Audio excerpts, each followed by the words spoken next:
Hermanos, hoy es para mí una alegría nuevamente estar con ustedes y compartir un poco lo que dice la palabra del Señor. Hoy tengo para ti un salmo. Y los salmos quiero empezar diciéndote que son cantos, son expresión de emociones, son expresiones del pueblo hacia Dios. Y cuando vemos la palabra original de la palabra salmo, mismor, tiene que ver con un canto con acompañamiento, con expresión. Y por eso es importante que cuando leas los salmos busques tres preguntas. Primero, ¿quién está hablando en el salmo? Luego, ¿qué está diciendo el que está hablando? Y algo bien importante, ¿qué dice ese salmo acerca de Dios y tal vez acerca de Jesús? Sabes que muchos salmos tienen presencia de Jesús en varias figuras que están adentro de él. Hoy hay un mensaje muy lindo en el Salmo 34. Te quiero explicar. Salmo 34 pues pertenece al primer libro de los Salmos y es un salmo de David. Y es muy especial porque está lleno de expresiones que nos van a ayudar a recibir ayuda de Dios en estos momentos que quizá tú estás viviendo. Así que quiero empezar leyéndote un pedacito de ese salmo y mira cómo empieza a decir: bendeciré al Señor en todo tiempo. Continuamente estará su alabanza en mi boca. En el Señor se gloriará mi alma. Lo oirán los humildes y se regocijarán. Engrandeced al Señor conmigo, exaltemos a uno en su nombre. David tuvo que haber pasado algo muy especial para escribir este salmo. Te voy a contar un poquito, que David pues es el hijo menor de su familia, de su padre Isaí.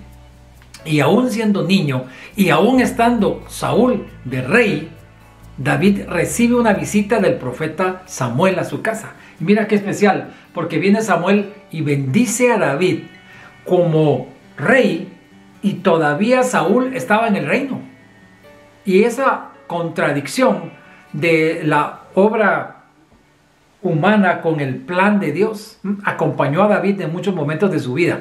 David, con esa unción, avanza en su vida y Saúl empieza a experimentar un poco de envidia de él. ¿Se recuerdan cuando David derrota a Goliat? ¿Sí? Cuando nadie se atrevía, ni incluso Saúl se atrevía a enfrentar a Goliat, y David se acerca y vence a Goliat, y luego pues la gente empieza a aclamar a David, se hace un famoso en Israel, y Saúl empieza a sentir celos y después empieza a perseguirlo. Empieza a sentir tal molestia que dice la escritura que por 4 veces intentó matarlo. Así que este salmo tiene que ver con un momento en la vida de David que está huyendo de Saúl y se encuentra tan atemorizado y está tan desesperado que se va a meter a la tierra de los filisteos. Los filisteos era la tierra de Goliat, de enemigos de Israel. Pero es tal el temor de David que huye y se va a meter a esa tierra de Gat, a esa tierra de los filisteos, y se esconde allí. Habla con el rey Aquir, que era el rey de ese momento, y aparentemente como que las cosas están bien. Pero los asesores del rey, los amigos del rey le dicen: ten cuidado con David que está ahí. Ten cuidado porque David es aquel guerrero que se canta de él. Fíjese que sobre David ya habían hasta cantos. Ya era tan famoso que tenía cantos, y los cantos decían: Saúl mató a 1000 y David a sus 10,000. Era un temido guerrero. Así que el rey Aquís se siente tan preocupado por lo que le empiezan a hablar que David se llena de tanto miedo que la Biblia dice que hasta fingió estar loco. Salió a la calle babeando de tal manera que el rey lo viera como inofensivo. Y pasó varios días diciendo palabras al aire de tal forma que el rey no lo eliminara. Y dice que un momento que el rey dijo: ¿y qué va a hacer en mi reinado si está loco? Y lo deja ir. Y David siente cómo lo libró Dios de ese rey que podía haberlo destruido. Mire, por un lado estaba Saúl persiguiéndolo, y por el otro lado estaba el rey Aquís, que era el rey de los enemigos de Israel, y aunque él quiso esconderse, era famoso también en Filistea. Así que David se ve tan librado de Dios que canta este salmo. Sabe que los salmos eran cantados. Incluso la palabra salmoi viene de la palabra arpegio, que es lo que hacen los guitarristas. Los salmos eran emocionalmente muy importantes, y por eso me gusta a mí leer los salmos, porque somos nosotros muy expresivos, y me gusta por eso que David, cuando está diciendo bendeciré al Señor en todo tiempo, él lo está cantando en su cabeza. Israel muchas veces se le quedó la palabra de Dios a través de los salmos, porque cuando ellos recordaban a través de las canciones a Dios, ellos pasaban por la experiencia de recibir evangelización, recordaban las escrituras, recordaban los mandamientos, recordaban las hazañas de Dios con los cantos. Y el salmo servía para que se recordaran. No me va a dejar mentir usted que muchas veces es más fácil recordar algo a través de un canto. Es mejor a veces recordar una promesa de Dios a través de una alabanza que nos recuerda eso. Así que aprovecho para invitarte a que recuerdes muchas promesas de Dios a través de cantos. Cuando yo empecé a estudiar la Biblia, me fue muy difícil porque yo ya la había estudiado antes, pero la había estudiado en una forma metódica y tradicional y no tenía vida dentro de mí. Pero tuve la oportunidad de volverla a leer, de emocionarme con la palabra de Dios, de encontrar en ella algo nuevo, algo fresco. ¿Y sabe qué pasó? Muchos de los versículos de la Biblia se volvieron canciones adentro de mí. Y como yo no sabía cantar, resulta que se las compartí a mis hijos y ellos son músicos y fíjese que empezamos a cantarle a Dios canciones de las cosas maravillosas que están en la Biblia. ¿Qué tal si usted empieza a recordar la palabra de Dios a través de canciones? Esta canción de David fue una canción en medio de una gran dificultad, rodeado por Saúl, con el rey Aquís detrás de él, y en ese momento de dificultad el Señor lo libró y logra salir de allí y escribe el Salmo. Pero cuando escribe el Salmo, algo pasó en David, que es lo que yo quiero que tú aprendas en este momento con este mensaje. Algo pasó en David que le da un carácter diferente al mensaje que él tenía. ¿Por qué? Dirás, ¿por qué hay algo diferente? Te voy a explicar. Lo que sucede es que para el pueblo de Israel, Dios era una figura muy lejana. Primero que te quiero explicar. Dios era lejano, era difícil hablar con Dios.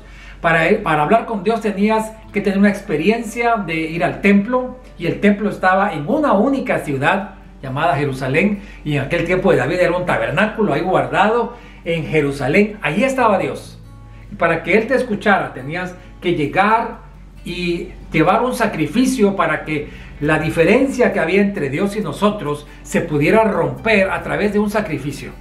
Así que era bien complicado hablar con Dios, y Dios no le podías hablar tú, le hablabas a un sacerdote que era el intermediario. El sacerdote recibía una ofrenda tuya, un animal, y tenía que tomar ese animal que tú llevabas sin mancha y sin defecto, un cordero, y sacrificarlo para que entonces con esa sangre de esa víctima tus pecados fueran temporalmente, no totalmente, temporalmente borrados, y con ese sacrificio presentarse delante de Dios. Tú nunca hablabas con Dios. Israel nunca hablaba con Dios, hablaba con el sacerdote, y el sacerdote hablaba con Dios. Ahora, ¿qué pasa con David? Veo en David tres cosas muy importantes que nos enseña este salmo. Lo primero que encuentro a través del salmo es que él habla de un Dios personal. Mira cómo lo va a mencionar más adelante. Quiero que leas ese salmo porque tengo poco tiempo para darte este mensaje, pero al ver este salmo vas a encontrar, igual que yo, una relación con Dios. Él dice así: busqué al Señor y Él me respondió. Estoy leyendo el verso 4. Busqué al Señor y Él me respondió y me libró de mis temores. Mire qué cosa tan especial. Encontramos lo primero es que David busca él al Señor. No buscó al sacerdote para que el sacerdote hablara con Dios. Busqué al Señor. Algo pasó en David que tuvo la oportunidad de buscar al Señor y Él le respondió. Tiene la experiencia de hablar y tiene la experiencia de que le responda. Yo no sé si a usted le pasó como a mí en la infancia, pero a mí me enseñaron a rezar y no a escuchar a Dios. Pero ahora encuentro en la Biblia que a Dios se le puede hablar y que Dios puede responder. Y entonces, algo más que encuentro, verso 6 dice: este pobre clamó al Señor y el Señor lo oyó. De tal forma que empieza a decir que Dios está escuchando, que Dios está cerca del pobre, porque para llegar delante de Dios había que tener atributos, había que llegar santo, sin mancha, sin errores. Y entonces David dice: este pobre clamó, sin ningún derecho. Así que como que David está adelantándose a algo que va a venir después. Te estoy hablando de 1000 años antes de Cristo, más o menos. Y ahora que estamos en el tiempo de Cristo, ¿cómo deberíamos de hablar con Dios?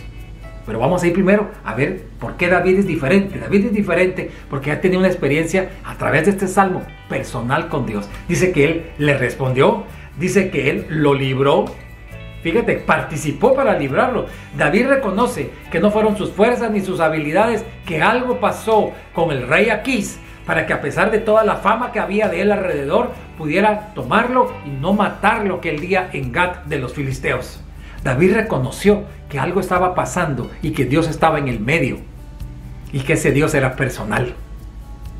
Veo un poquito más adelante que David está seguro de lo que nos está diciendo, porque hasta nos invita a que lo hagamos. Y va a decir verso 8, prueben y vean que el Señor es bueno.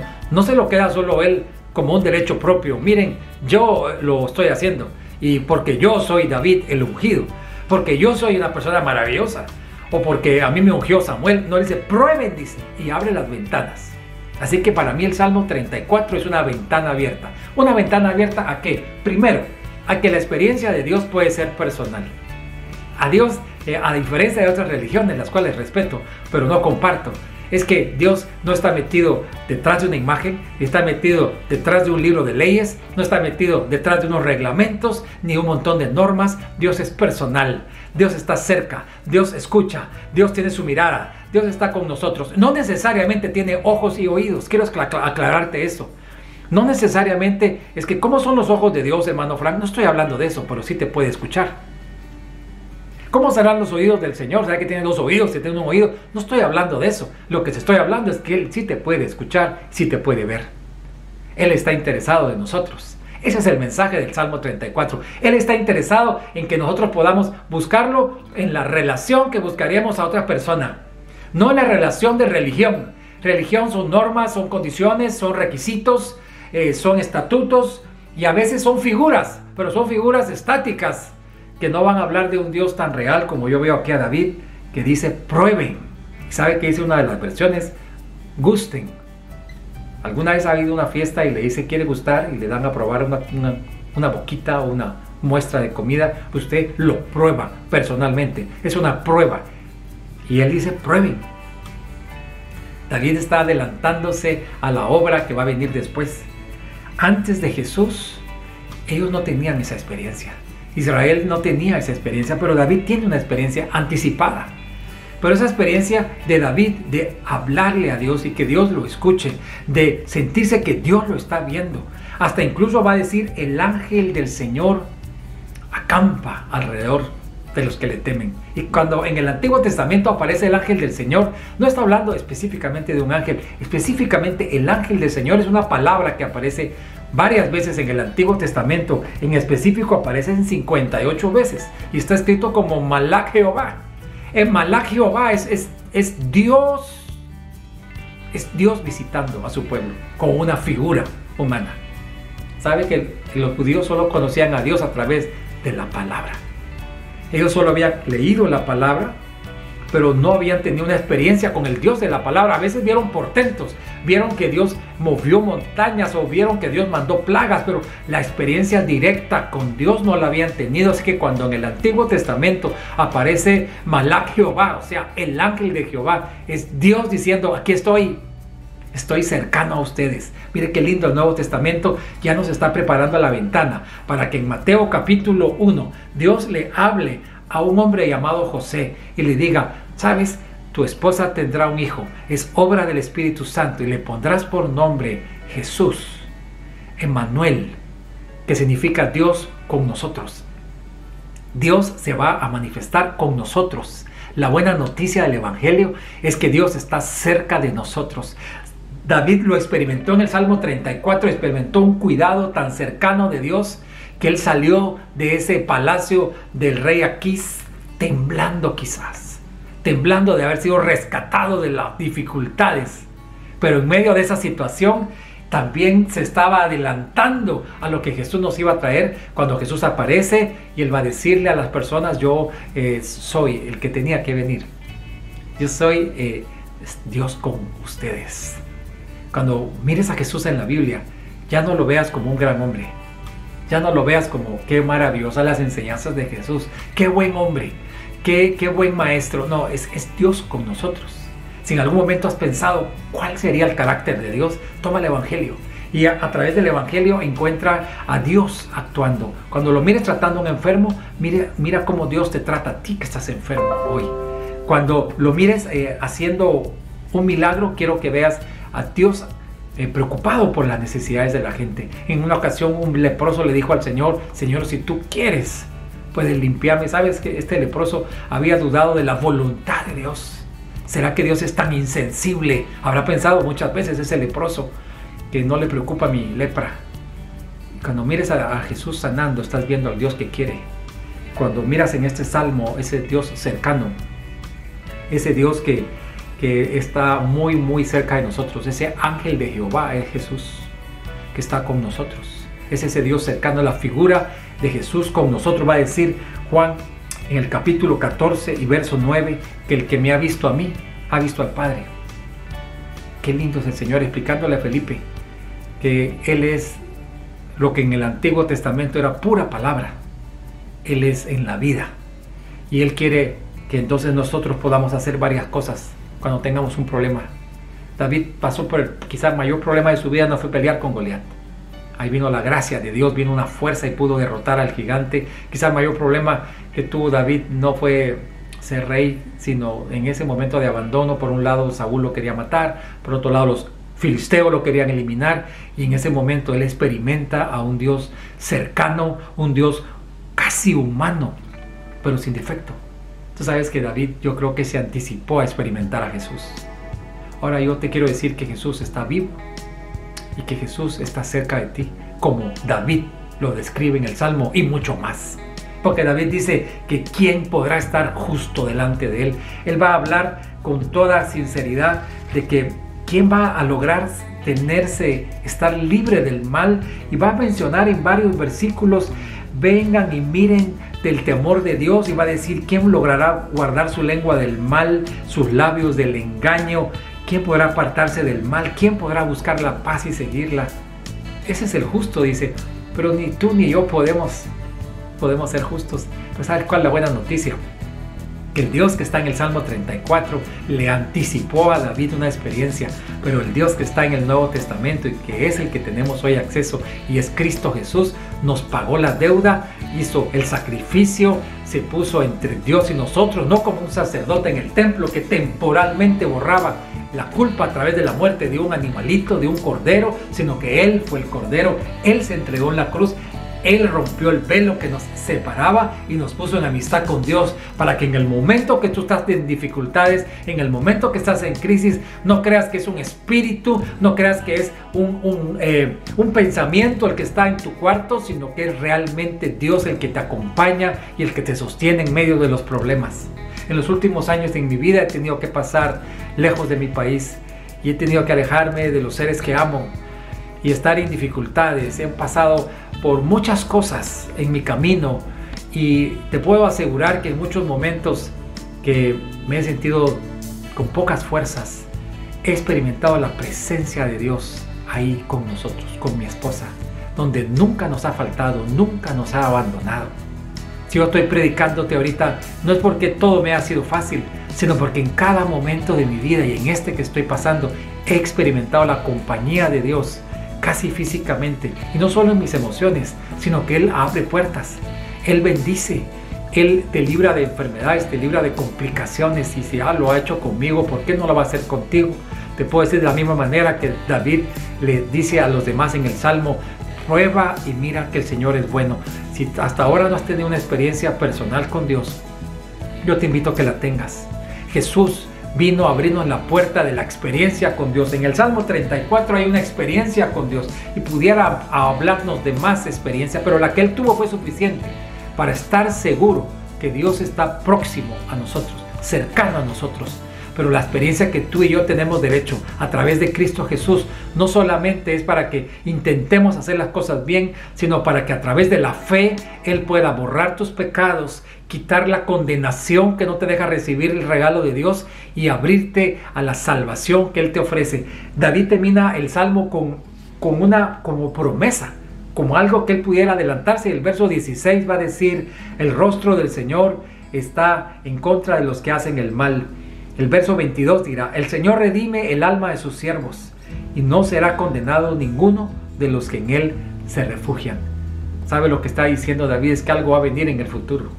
Algo va a venir en el momento en el que los siervos puedan ser redimidos y ya no condenados. Ni tú ni yo nos podemos librar de la condenación. Pero si algo vio David desde el Salmo 34, es que iba a venir un tiempo, una oportunidad de que alguien pagara la deuda, de que alguien se interpusiera entre el pecado y nosotros para poder hablar con Dios. David tuvo un adelanto, una experiencia. Muchas veces en la Escritura, en el Antiguo Testamento, vamos a ver un adelanto de algo que en Cristo se va a cumplir. Y Cristo es el cumplimiento del Salmo 34, verso 22. Cristo es aquel que viene a redimir el alma de sus siervos. Él es aquel que viene a que todo el que confíe en Él no se pierda. Quiero que hoy puedas tomar una decisión de todo corazón, y es poner tu vida, tu pequeñez, tus limitaciones en las manos de Dios. Si quieres hacerlo en este momento, abre tu corazón y repite conmigo esta oración. Padre, gracias por hablarme en momentos de angustia y de desesperación. Gracias porque estoy aprendiendo que estás cerca de mí en esos momentos. Permíteme, Señor, abrir mi corazón para reconocer mi gran necesidad de ti. No puedo solo. No debo de seguir intentando. Quiero que me des la gracia, como le diste a David en ese momento, de saber que estabas a su lado y que tú eres el que peleas la batalla. Yo te acepto a ti como mi único y suficiente Salvador. Perdona mis pecados. Lávame con tu sangre. Sálvame, Señor, y dame una vida nueva. Gracias, Señor, en el nombre de Jesús. Amén. Si Cristo se ha vuelto parte de tu vida a través de esta oración, entonces puedes tener a un Dios cercano, tal como me estás viendo a mí, y sintiendo y escuchando mis palabras. Puedes escuchar su palabra cada día. Toma tu Biblia y léela. Busca pronto relación con Él. Háblale como le hablarías a un amigo. Estoy seguro que Él va a responderte. Dios te ama y es una bendición hablar de Él.